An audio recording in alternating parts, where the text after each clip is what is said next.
महोदय, पंचायती राज की स्थापना इसलिए की गई थी ताकि गांवों को सशक्त किया जा सके, ग्रामीणों को सशक्त किया जा सके। लेकिन आज अगर बात करें झारखंड में पंचायती राज व्यवस्था की बात करें अध्यक्ष महोदय, तो ये व्यवस्था कहीं ना कहीं जो हमारे जनप्रतिनिधि चुन के आते हैं उन्हें उचित अधिकार नहीं दे पाई है। संविधान की धारा 243 के प्रावधान के अनुसार 11वीं अनुसूची में सूचीबद्ध 29 विषयों का अधिकार पंचायतों को देना है, लेकिन झारखंड में इन 29 विषयों पर त्रिस्तरीय पंचायती राज व्यवस्था जनप्रतिनिधियों के अधिकार से बहुत दूर रखा गया है। हमारा राज्य संविधान से ऊपर नहीं है अध्यक्ष महोदय। अतः मैं आपके माध्यम से सरकार से मांग करता हूं कि जो संविधान अनुसूची 11 में 29 विषय पंचायती राज संस्थाओं को प्रदान किए गए हैं उन्हें पंचायत को मिलना चाहिए। ये कहानी जादू घोड़ा की है, यह हमें लगता है अब वो धीरे धीरे विश्व स्तरीय मामला बनने जा रहा है। इसलिए इस मामले को जरा गंभीरता पूर्वक लेने की आवश्यकता है, क्योंकि हमारी बड़ी बहन मंत्री महोदया इस विभाग की मंत्री हैं, वो एक स्त्री है, शायद भली भांति पीड़ा को समझेंगी। एक सर्वे की रिपोर्ट कहती है कि जादूगोड़ा के लगभग 1 दर्जन गांवों का सर्वे किया गया है। वो सर्वे की रिपोर्ट कहती है कि 47% महिलाएं मां बनने की क्रिया की इच्छा जागृत नहीं कर पाती है। यानी मां बनने की जो क्रिया है उस इच्छा को जागृत नहीं कर पाती है। वो रिपोर्ट कहती है 47%। 30% जो महिलाएं हैं अध्यक्ष महोदय, उनमें गर्भपात हो जाता। कारण क्या है? ये सबको मालूम है, यूरेनियम का खनन और उसके रेडिएशन से जो प्रभाव पड़ता है, कहीं ना कहीं जादूगोड़ा के जो जीवन है उसे अस्त व्यस्त करके रखा गया अध्यक्ष महोदय। और अध्यक्ष महोदय, ये थोड़ा सा अब शर्म कीजिए या हंसिए या अपने दुर्भाग्य को कोसिए, एक बड़ा विचित्र विषय सामने आता है अध्यक्ष महोदय। जादूगोड़ा की यूरेनियम खानों से निकाला जाने वाला प्रारंभिक ईंधन, जिसे येलो केक भी कहा जाता है, परिशोधन के लिए हैदराबाद स्थित ईंधन प्रक्रिया केंद्र भेजा जाता है, जहां यूरेनियम की छड़ें बनने के बाद शेष रेडियो एक्टिव कचरे को पुनः 1500 किलोमीटर दूर लाकर जादूगोड़ा के गांव में बिखेर दिया जाता है। अध्यक्ष महोदय, ये तो वही हुआ ना कि अब रांची से जाकर धनबाद में केला खरीदे, केला को लाकर रांची में खाएं और फिर छिलका धनबाद को सौंप दी। कारण क्या है? ये बहुत गंभीर विषय है। अगर इन विषयों पर हम लोग चर्चा नहीं करेंगे और उन विषयों का समाधान नहीं करेंगे अध्यक्ष महोदय, तो हमारे हिसाब से बहुत ही दुर्भाग्य का विषय अध्यक्ष महोदय। अतः मैं मनरेगा में अभी केंद्र सरकार के माध्यम से 245 रुपए मानव दिवस है और झारखंड सरकार उसमें 27 रुपए एक्स्ट्रा दे रही है, यानी 272। अगर 100 दिन के आंकड़े को ले लिया जाए तो 272 × 100 यानी 27,000 के आसपास होता है। अगर उसे फिर हम लोग 12 महीने होते हैं, अगर 12 महीने से डिवाइड करेंगे तो 2000 से ज्यादा उसका महीने का इनकम होता है। इससे क्या होता है कि नरेगा का काम लोग करना नहीं चाहते हैं। तो जब नरेगा का काम करना नहीं चाहते हैं, यही करप्शन सृजन होता है। क्या करते हैं? वो जेसीबी के माध्यम से काम कराते हैं, फर्जी तरीके से लेबर का रजिस्ट्रेशन करते हैं और यहीं से एक लूप होल मिल जाता है जिनको करप्शन करना होता है। इसलिए मैं ये मांग करूंगा कि जो मनरेगा का विषय है और मजदूरों का जो न्यूनतम दर है उसे कम से कम एक अकुशल मजदूर का आज के डेट में लगभग 400 से ज्यादा उनका दर है अध्यक्ष महोदय। तो अगर उस दिशा में अगर मनरेगा की योजना को लेकर हम आगे बढ़ेंगे तो शायद मजदूरों के साथ एक न्याय हो पाएगा। धन्यवाद।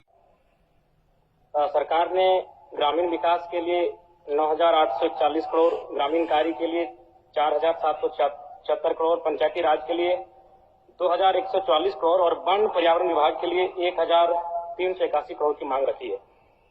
सरकार ने कल्याण और शिक्षा के बाद 11% राशि को ग्रामीण विकास, ग्रामीण कार्य और पंचायती राज्य के लिए प्रावधान किया है। इस राशि को सरकार अगर खर्च कर पाए तो बहुत बड़ी उपलब्धि होगी अध्यक्ष महोदय। लेकिन विगत वर्ष 13,657 करोड़ की राशि ली गई थी, परंतु खर्च मात्र लगभग 10,176 करोड़ की राशि को खर्च कर पाए थे।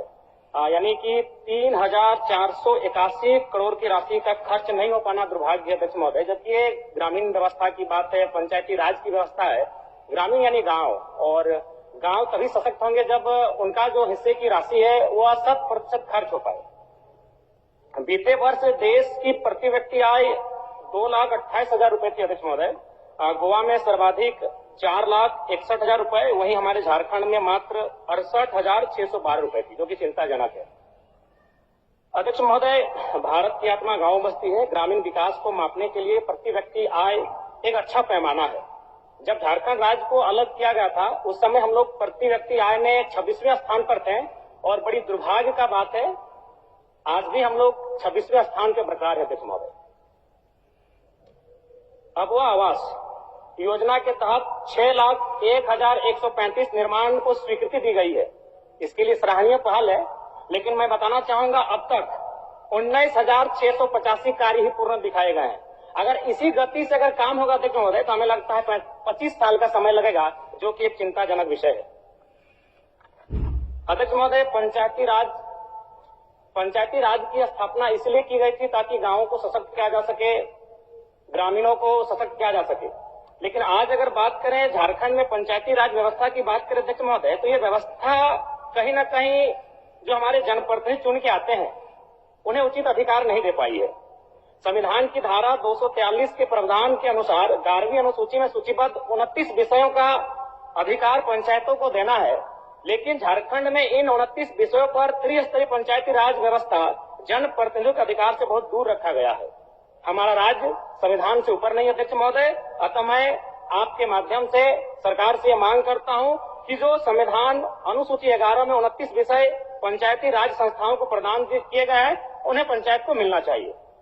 अध्यक्ष महोदय, वन, क्योंकि झारखंड यानी वन एक महत्वपूर्ण अंग है हमारा, और आज अगर बात करें तो 29.81% वन भूमि है, जिसमें शायद अभी हाल में 2% का इजाफा हुआ है।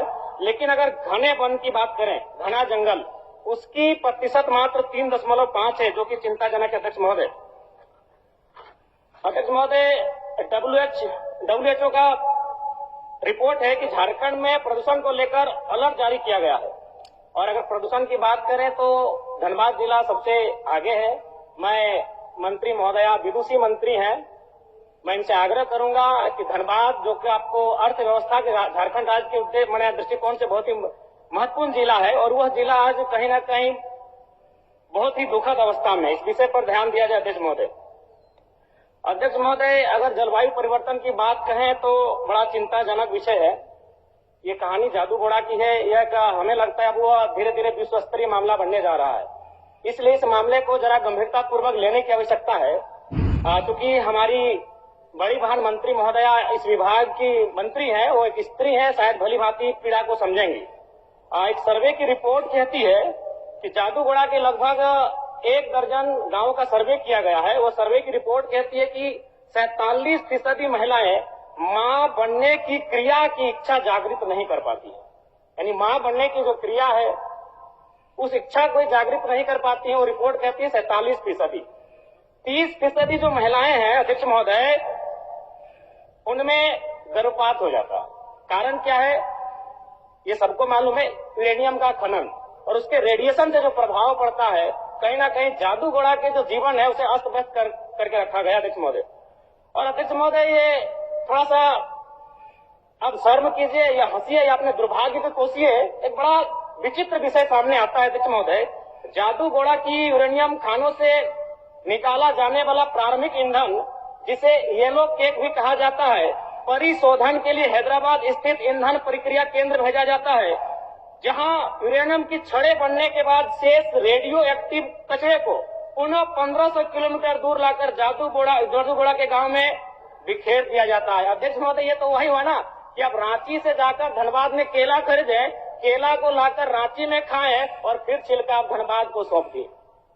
कारण क्या है? ये बहुत गंभीर विषय है। अगर इन विषयों पर हम लोग चर्चा नहीं करेंगे और उन विषयों का समाधान नहीं करेंगे अध्यक्ष महोदय, तो हमारे हिसाब से बहुत ही दुर्भाग्य का विषय अध्यक्ष महोदय। अतः मैं आपके माध्यम से सरकार को ये कहना चाहूंगा कि जादू घोड़ा का जो विषय है अत्यंत ज्वलंत विषय है, इसके निराकरण की दिशा में सदन को, सरकार को बढ़ने की आवश्यकता है। मनरेगा क्योंकि एक माननीय सदस्य, एक और मौका मिलेगा, और मौका 30 सेकंड मनरेगा बोल दे, 30 सेकंड दे दिए ना। मनरेगा में अभी केंद्र सरकार के माध्यम से 245 रुपए मानव दिवस है और झारखंड सरकार उसमें 27 रुपए एक्स्ट्रा दे रही है, यानी 272। अगर 100 दिन के आंकड़े को ले लिया जाए तो 272 × 100 यानी 27,000 के आसपास होता है। अगर उसे फिर हम लोग 12 महीने होते हैं, अगर 12 महीने से डिवाइड करेंगे तो 2000 से ज्यादा उसका महीने का इनकम होता है। इससे क्या होता है कि नरेगा का काम लोग करना नहीं चाहते हैं। तो जब नरेगा का काम करना नहीं चाहते हैं, यही करप्शन सृजन होता है। क्या करते हैं, वो जेसीबी के माध्यम से काम कराते हैं, फर्जी तरीके से लेबर का रजिस्ट्रेशन करते हैं और यहीं से एक लूप होल मिल जाता है जिनको करप्शन करना होता है। इसलिए मैं ये मांग करूंगा कि जो मनरेगा का विषय है और मजदूरों का जो न्यूनतम दर है, उसे कम से कम एक अकुशल मजदूर का आज के डेट में लगभग 400 से ज्यादा उनका दर है अध्यक्ष महोदय। तो अगर उस दिशा में अगर मनरेगा की योजना को लेकर हम आगे बढ़ेंगे तो शायद मजदूरों के साथ एक न्याय हो पाएगा। धन्यवाद अध्यक्ष महोदय, बहुत बहुत धन्यवाद। माननीय सदस्य।